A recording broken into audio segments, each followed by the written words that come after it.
Welcome to the Wisdom for Life podcast with David Baker. David was a former paratrooper in the 82nd Airborne Division and for over 30 years has been a preacher. He has written 5 books and is an Amazon #1 best-selling author. He is the chaplain at the county jail, pastors a church, and is the father of 11 children. Yes, 11. This podcast is here to give you wisdom for your family, your marriage, your children, your finances, your health, and your life. And now, the host of Wisdom of Life podcast, David Baker.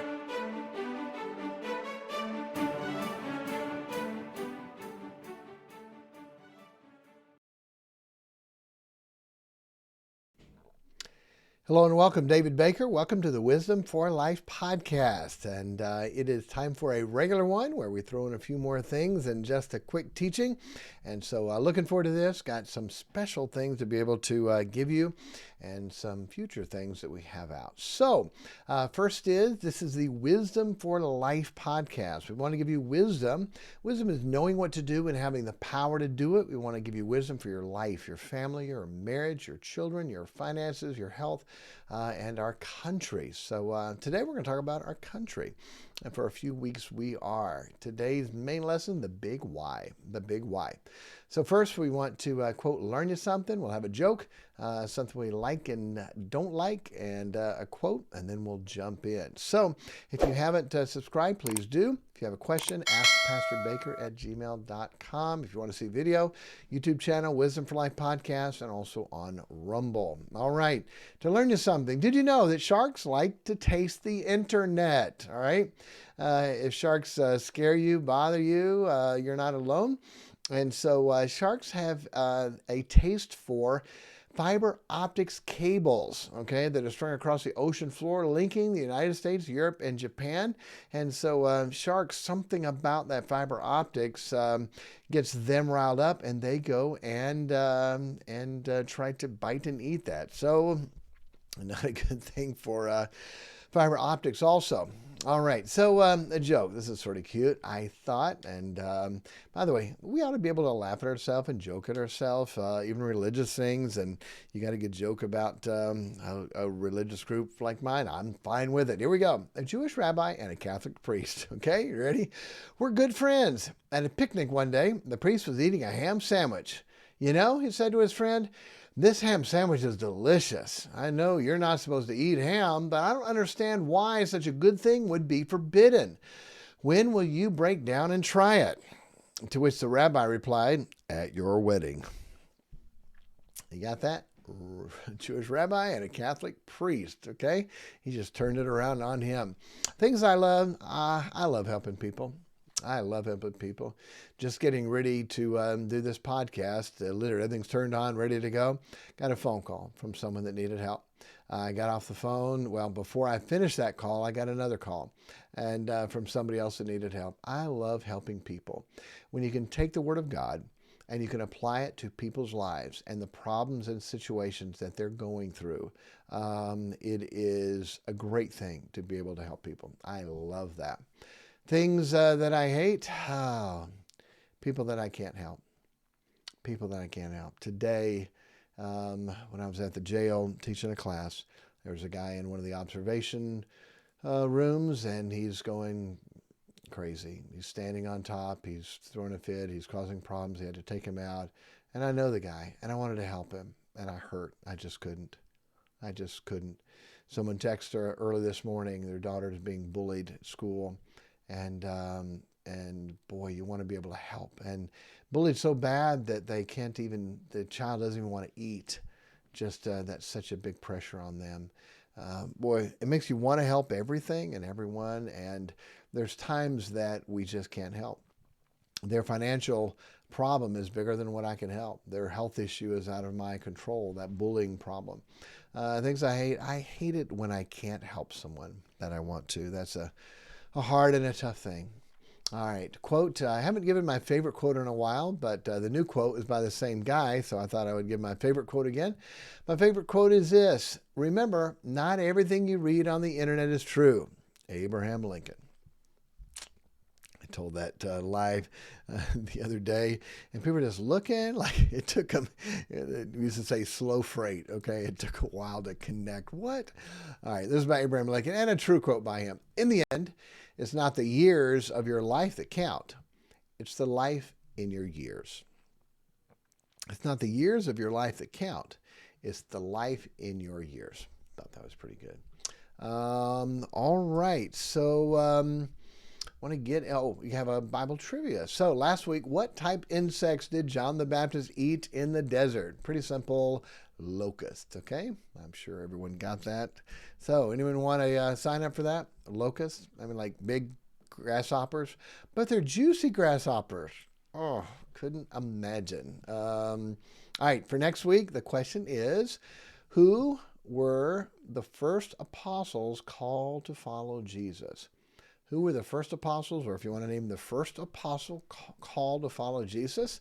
See if you get that. Not too hard, but we'll see if you get that one, okay? All right, so to get into our main lesson, and I don't think this will be long, but sometimes things I don't think will be long sort of turn into long. So I was a paratrooper in the Army. I served overseas in Korea for a year, in Fort Bragg my last year, jumped out of those perfectly good airplanes. I love our country. It has been very good to me, very good to my family. I've lived in another country for a year. I've visited 6 or 7 other countries, and there's nothing like ours. But our country is not what it used to be, and if we don't do something, it's really going to go down. So at the Veterans event, Veterans Day event, a political group asked me to speak. Sure, I would love to.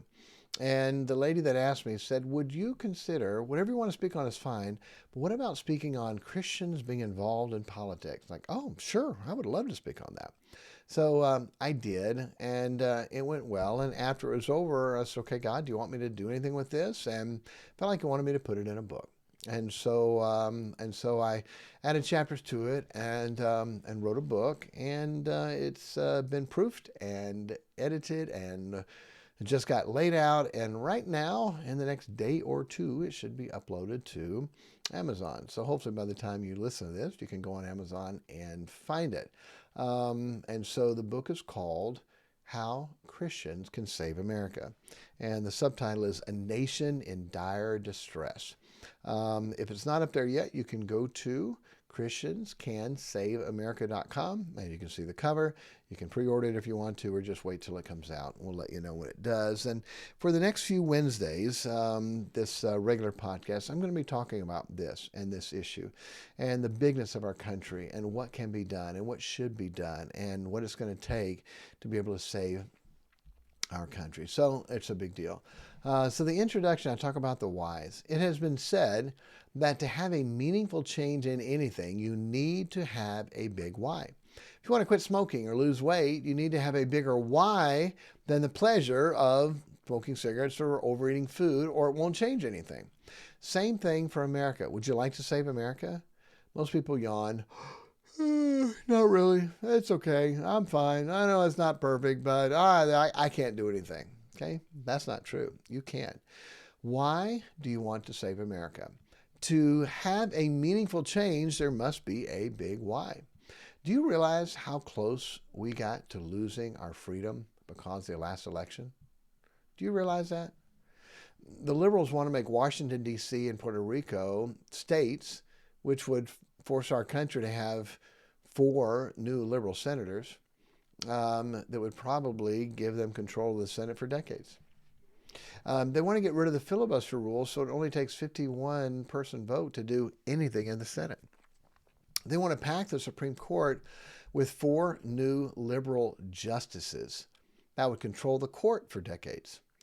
If the liberals got their way and did this, it's over for our country. The United States of America, as we know it, will no longer exist. Many of our freedoms will be taken away, and a tyrannical government will rule. Please understand, almost everything gigantic that changed our nation for the worse did not come from a law. It did not come from legislation. They couldn't pass it. It came from a liberal Supreme Court ruling against the Constitution. Roe versus Wade, that made it legal to kill babies. Didn't come from a law. Law wasn't passed. It was from a unconstitutional Supreme Court judgment. Taking the Bible out of schools, same thing. It wasn't a law that passed. It was the Supreme Court. Taking prayer out of schools, Supreme Court. Taking the Ten Commandments out of school, Supreme Court. Making same-sex marriage, quote, the law of the land. The Supreme Court wasn't supposed to make the laws. It was supposed to interpret the laws by the Constitution, but it ends up making laws because those judgments get passed down and say, oh, Supreme Court said that's what we have to do. And it is gigantic. There needs to be a big why if anything is going to be done. Why do you want to save America? Why? If you don't have a big why, you won't do anything, and most Christians don't. How come? Because they've not had a big enough why to do something. Everyone needs to make sure they have a big why if anything is going to get done. So I would like to suggest a few, okay? I've got 12 plus one for you. So what's the big why? Do something to save our country so our children and grandchildren can have a free country like we have. What is our country going to be like for our children, for our grandchildren? Is that a big enough why? It should be. We have our grandson staying with us, one of them, for a few days, and his mom and dad got to go on a anniversary trip, and so we have the privilege of having. Oh, it's so precious. 3 years old, so sweet, so fun to have him around. What a blessing. We have 8 grandchildren so far. What kind of country are they going to have? Is that a big enough why? It should be. Number 2, do something to save our America so our country doesn't create so much debt that we can't even pay the interest, which will bankrupt our country. There's some people that want to do that. You understand under Obama, the federal debt was $10 trillion, and now it's $30 trillion. Do you understand that? Under Obama, not that long ago, with $10 trillion. Now it's $30 trillion. How do you do that by accident? I think someone on purpose is trying to bankrupt our country. Is that a big enough why? Number 3, do something to save America so our children will not be pushed to change their gender or be exposed to sexual deviation through their schools and libraries. It's happening all over. The pornography that is being pushed in our schools and in our libraries to mess up and control our children. There's so many children that want to transition to be another gender. And now there are more people that are trying to detransition because they already got started and they mess themselves up. It's a gigantic problem. And what are they doing? You understand? Transgender, homosexual cannot reproduce. The only thing they can do is recruit. That's it. And that's what they're doing. And they're using our schools to do that. Is that a big enough why for you? Do something to save America so we can protect ourselves against China or any other country that would do us harm. People want to do that. Is that a big enough why? Do something so we can manufacture the goods we need in our country for our supply chain and have good job for our people. Is that a big deal? It's amazing with this pandemic, so many things we couldn't get because we don't produce them anymore. That's a big deal. That's a big deal. Number 6, do something so we can be energy independent again, lower gas prices, and create good energy jobs. Energy jobs are great jobs, make a lot of money. And so we need to be energy independent and not have to rely on Saudis or Iran or Russia to have their gas or have their oil or natural gas. Is that a big enough why? Do something so we can fix the border and the immigration issues and stop bringing millions of people into our country illegally. The problem that creates in the hospitals, in the schools, now they have so many people speaking another language, they have to hire people, they can't teach, can't educate them. It's a mess. That's not the way it's supposed to be. Is that a big enough why for you? Do something so we can have honest leaders who look out for our country and our freedoms instead of just their own bank accounts. Well, if you realize how much they vote to make their own raise, how much money they get in retirement, how much money they get when they leave Congress and go lobby for other people, I wonder how many are there just for our country and how many are there for themselves. It's a big deal. Do something. Is that a big enough why? Do something so we don't lose our freedom to assemble, the freedom of religion, the freedom of speech. We want to be able to talk about what we believe without being fined, attacked, or persecuted. Is that a big enough why?